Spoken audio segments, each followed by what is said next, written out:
Hi, and welcome back to SoFloDining, South Florida's premier dining blog. I'm Chef Dan. This is Doris with a D. Hi. In this edition, we're going to talk to you about Cafe Seville. Cafe Seville is located at 2768 East Oakland Park Boulevard in Fort Lauderdale. So, how did you hear about this place? How did I hear about this place? One of my classmates from grammar school and high school, Jose, had mentioned it to us that he wanted to come down. He was going to take us out to dinner. Oh, this was the place? Yeah. Yeah, and okay. then COVID hit, and he couldn't come, and we never made it. Mm-hmm. More recently, my father was asking me about paella.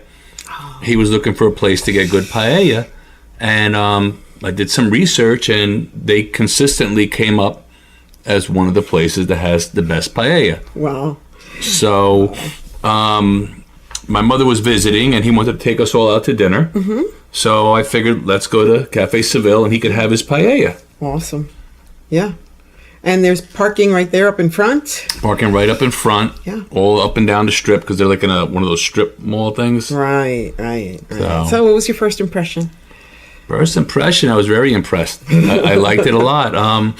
It's right up my alley. They're old school. You call for a reservation, mm-hmm. and they call you back. They confirm. Mm-hmm. We walked in, and Joey Exposito, the owner, one of the owners, seated us immediately. And right off the bat, what did he say to us? He says, "I don't know you guys.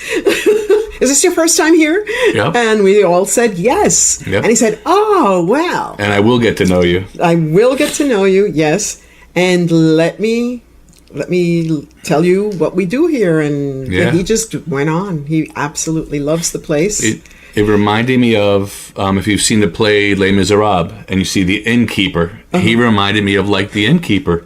He and you noted it. He's a host. He had his pulse on every table in that restaurant. Yes, he did. He knew exactly. And he knew everybody and everything that was going on. It was amazing. Everybody it was very communal. Everybody knew everybody else. Tables were talking to each other. Mm-hmm. The bar, everyone was in conversation. It was like totally different. Spanish. It was like being transferred all the way to Spain. It was just so unique that everybody was in conversation. It was a very lively crowd. Yeah, and the music in the background, all very typically Spanish and everything. Yep. It was really amazing. But, the menu options. Oh, that was the other one. The menu options. We all pretty much knew what we were going to get.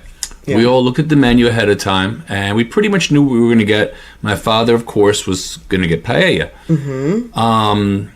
When we were seated, our waiter came over, poured the water, and then he put up a chair at the end of the table. Yeah. And he put the board with all the specials. Yeah, but at first we didn't know what the chair was for. Right. We didn't know what the chair was for. He put it there, and we thought, well, maybe Joe was going to come back and talk to us and he wanted to sit down. I didn't know. But they put the special board in front of us. Big white board. 10 or 15 options on there, a bunch of appetizers, entrees. Yeah. Wait till you see the pictures. One of the things that I noticed, between the menu and the specials, there was about 10 different fish.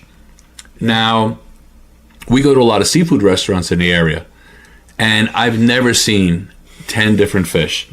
No. And one was better than the next. It was just, Yeah. It was really good. For a change, and I said it's probably the first time it's ever happened, everybody ordered off the specials. Yeah, we did. We all ordered off the specials. Yeah. I think someone had Bronzino. We had Bronzino Frances. And we had the sea bass olé. That's what I got. Sea bass olé. And the flounder in saffron sauce. Right. And Chef had the jumbo shrimp stuffed with scallops and crab meat. Totally incredible. Yeah. I mean, everything. I tried everything on it. And then before that, we had a bunch of appetizers. Yeah, we haven't talked about the tapas. The tapas. We grabbed about 4 of them, I think. Well, yeah, I have them listed. You have them? Okay. Yeah, I do. Okay. We got the butifarra a la parrilla, which is grilled slices of Spanish pork sausage. Right. Chorizo al Jerez, which is Spanish sausage sautéed with sherry wine. Right. And we had the entremés sevillano, which is a cold platter of Spanish Serrano ham, manchego cheese, chorizo, and stuffed olives. And we also had your favorite, which was a mixture of scallops and shrimp. And it was called scallop and shrimp malanga. Malanga, yes. And it had a heart of palm. It was with fresh tomato, heart of palm, and sherry wine. And it was absolutely excellent. Doesn't that sound good? That sounds good. Without even trying, that sounds good. It doesn't really flow off the tongue, but it was delicious. I mean, that was delicious. Oh yeah. Yes, absolutely amazing. But a lot of times, one thing too, you said about the impression is, I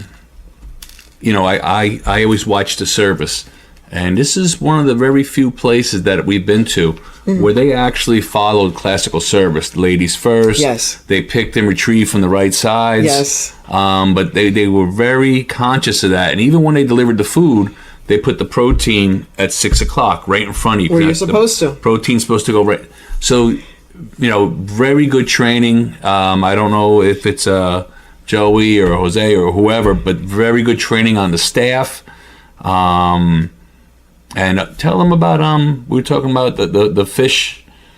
All the fish comes deboned. Yes. All the fish on the menu is deboned. Yeah, we asked if it was, if it came with, but the bones or not. But who does the deboning? Well, that day, Joe told us he did.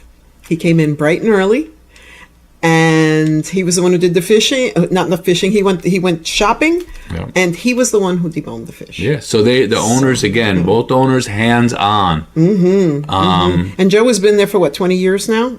But the place has been 20 there for 35. They've been there like 35 years. I think Joe said he was there 20 years. Right. And he hasn't changed a thing. And again, this is another one of those places where if you don't have a reservation, I've heard of people waiting 45 minutes to an hour just to get in. And they have a bar, but yeah, and the bar was full too. It's again what we always talk about. It's a testament to owner involvement. They walked us out.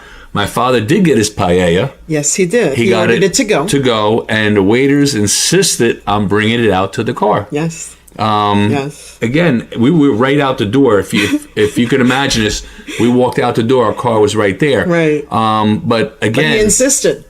The owners again. When we left, thank you very much. Please come again. He walked us to the door too. Yeah. Joe. Yeah. Right. I thought that was amazing. Right. Well, we didn't talk about the desserts though.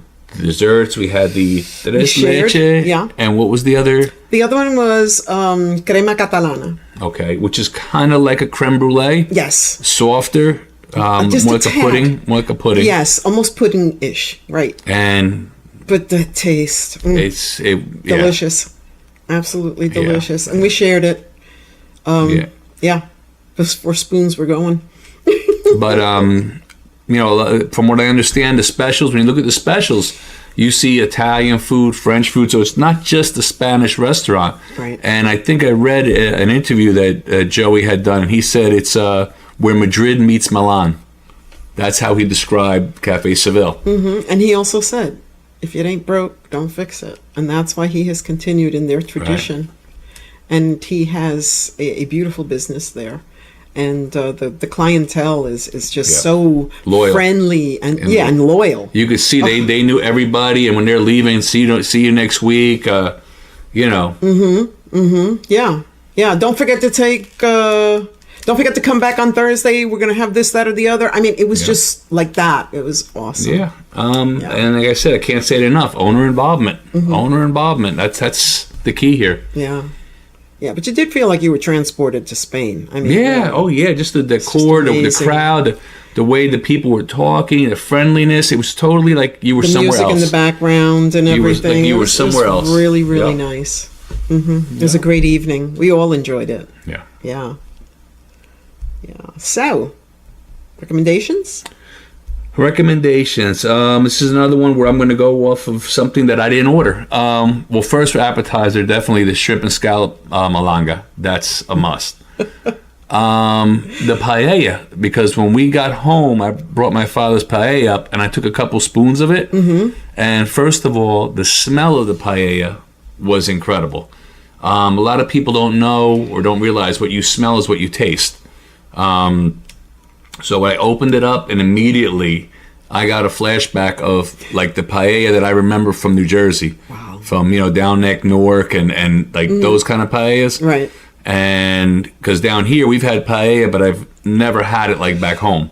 But I opened it, I smelt it, and it was like, wow. So I took a couple spoons of that. The flavor was right on. It's right what I remembered. Wonderful. So, yeah, I would recommend the paella for sure. I would recommend anything on the menu. And if you've got the special menu, go for that one. Big menu. Very reasonable. It's cliche, but I'm going to say it. There's something for everybody. Because I don't eat many fish, but there were several fish there that I would eat. Yeah. So and I eat fish, and I like to experiment. Right. So, yeah, it was right up my alley. So, yeah. I loved it. So what else we got? That's it. That's it. That's it. All right. So, as always, enjoy, and I'll see you there. Don't forget to like, share, and subscribe. Check us out, SoFloDining.com, #SoFloDining. We're pretty much on every platform. Yeah. So, Till then, bye. Bye.